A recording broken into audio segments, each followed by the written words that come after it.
Hindi ka dapat mag-give up. Sapagkat paano kung ikaw na lang ang pwedeng huling gamitin ng Panginoon upang makatulong sa tao, upang mapatinupay yung asawa mo, upang mapagbago pa ang anak mo, upang maayos pa ang buhay ng mga mahal mo. Paano kung ikaw na lang yung naiisip ng Panginoon na huling pwedeng makapaggawa nito? Gagamitin kanya para dito.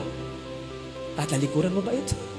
Kapag ang Diyos ang siyang kontraktor ng magandang plano mo para sa kapwa-tao, para sa pamilya mo, para sa buhay mo, sapat ang pondo.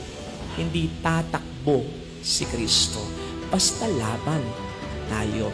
O pwedeng ma-delay ito dahil sa kapabayaan ng mga tao, pero ito'y tatapusin niya sigurado. Basta huwag kang mawawala ng pag-asa, ha?